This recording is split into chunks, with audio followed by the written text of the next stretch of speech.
Welcome to recipes in my way. இன்றைக்கி நம்ம அருமையான சுவையில் இட்லி தோசைக்கு பொருத்தமாக 2 வகையான சட்னியும் சாம்பாரும் தான் செய்ய போகிறோம். ரொம்ப சுலபமாக இதை எப்படி செய்கிறது, இதுக்கு தேவையான பொருட்கள் என்ன பார்க்கலாம் வாங்க. 1/4 கப் துவரம்பருப்பு எடுத்திருக்கேன். இது 50 கிராம். இதை நல்லா அலசிட்டு குக்கரில் போட்டுடலாம். 1/2 டீஸ்பூன் மஞ்சள் தூள், சின்னதாக 3 பல் பூண்டு, ஒரு சின்ன துண்டு பெருங்காயம், 2 பச்சை மிளகாய்,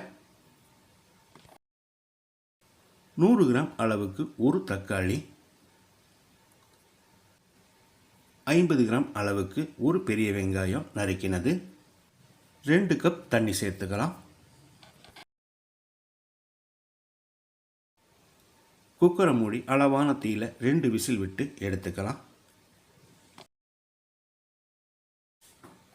மிக்ஸி ஜாரில் 3 பல் பூண்டு, ஒரு சின்ன துண்டு இஞ்சி, ஒரு சின்ன நெல்லிக்காய் அளவு புளி, 5 காஷ்மீரி வரமிளகாய், இது இல்லைன்னா சாதாரண மிளகாய் 3 போதும், இதை உடைச்சி போட்டுக்கலாம். 1 கப் துருவின தேங்காய், 1/2 கப் அளவுக்கு பொட்டுக்கடலை, 1 டீஸ்பூன் உப்பு சேர்த்து முதல்ல இதை கொரகொரப்பாக அரைச்சிக்கலாம். இப்போ தேவையான அளவுக்கு தண்ணி சேர்த்து அரைச்சி எடுத்துக்கலாம்.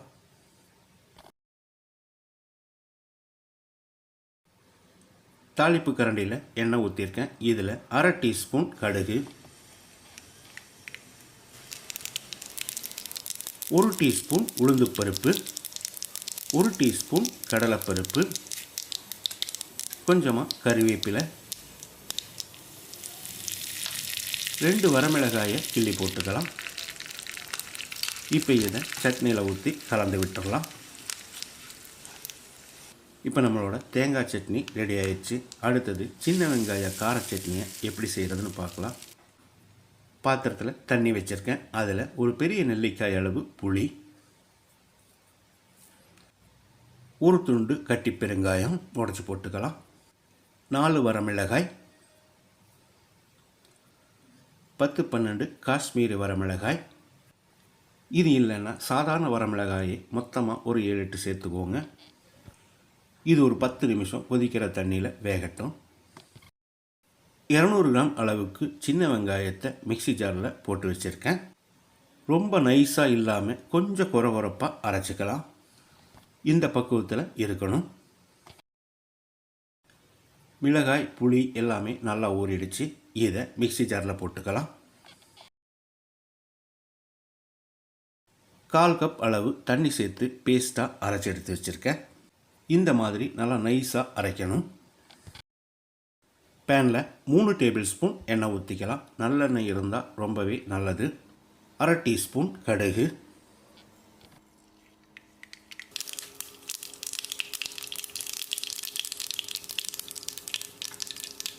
கொஞ்சமாக கறிவேப்பிலை, சின்ன வெங்காயத்தை அரைச்சி வச்சுருந்தோம், இதை போட்டுடலாம்.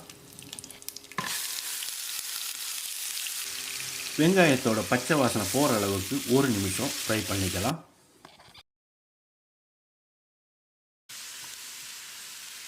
இந்த அளவுக்கு போது மிளகாய் புளி பெருங்காயம் எல்லாத்தையும் பேஸ்ட்டாக அரைச்சி வச்சுருந்தோம், இதை ஊற்றிடலாம். கொஞ்சமாக தண்ணி சேர்த்துக்கலாம். சட்னி கொஞ்சம் தண்ணியாக வேணும்னா இன்னும் கொஞ்சம் தண்ணி சேர்த்துக்கோங்க.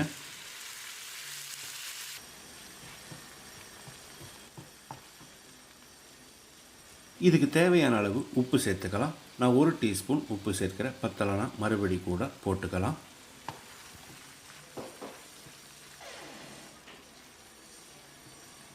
இதனோட பச்சை வாசனை போகிற அளவுக்கு ஒரு 2-3 நிமிஷம் ஃப்ரை பண்ணி விடணும். நம்மளோட கார சட்னி ரெடி ஆயிடுச்சு. 1 டீஸ்பூன் வெல்லத்தை சேர்த்து கலந்து விட்டு இறக்கிடலாம்.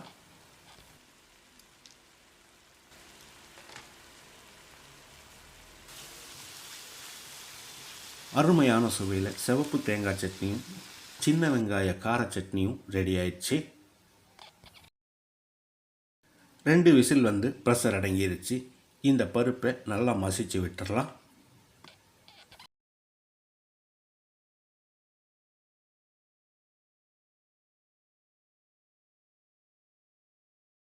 வாணலியில் 2 டேபிள் ஸ்பூன் எண்ணெய் ஊற்றிக்கலாம்.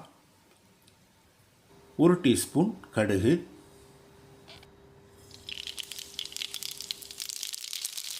1/4 டீஸ்பூன் வெந்தயம், 3 வரமிளகாய், கொஞ்சமாக கருவேப்பிலை, 100 கிராம் அளவுக்கு சின்ன வெங்காயம் நறுக்கினது. வெங்காயத்தை கண்ணாடி பதத்துக்கு வதக்கிடலாம்.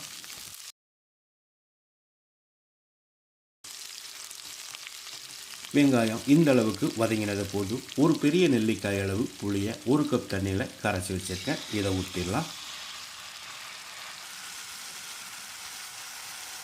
இப்போ இதோட 2 டேபிள் ஸ்பூன் சாம்பார் தூள் எடுத்திருக்கேன். இதை கொஞ்சமாக தண்ணி சேர்த்து கலந்து விட்டு ஊற்றிடலாம். புளியோட பச்சை வாசனை போகிற அளவுக்கு கொதிக்கட்டும். புளி பச்சை வாசனை போகிற அளவுக்கு கொதிச்சு வச்சு இப்போ நம்ம மசிச்சு வச்சுருந்த பருப்பை ஊற்றிடலாம். 1/2 கப் அளவுக்கு தண்ணி சேர்த்துக்கலாம். இதுக்கு தேவையான அளவு உப்பு சேர்த்துக்கலாம். நான் 1 டேபிள் ஸ்பூன் கல் உப்பு சேர்க்கிறேன். நீங்கள் பார்த்து போட்டுக்கோங்க. கூடவே கொஞ்சமாக வெல்லம், இது ஆப்ஷனல் தான். வெல்லத்தை சேர்த்து கலந்து விட்டு கொதிக்க விட்டுறலாம். ஒரு 6-7 நிமிஷம் கொதித்தாலே போதும். சாம்பார் கொதித்து வந்துருச்சு. பொடியாக நறுக்கின மல்லி இலை தூவி கலந்து விட்டு இறக்கிடலாம். இதே மாதிரி இதே அளவுகளோடு நீங்கள் செய்து பாருங்கள். இந்த வீடியோ பிடிச்சிருந்தா லைக் பண்ணுங்கள், கமெண்ட் பண்ணுங்கள், ஷேர் பண்ணுங்கள். சப்ஸ்கிரைப் பண்ணாதவங்க சப்ஸ்கிரைப் பண்ணுங்கள். மறக்காமல் பெல் பட்டனை கிளிக் பண்ணுங்கள்.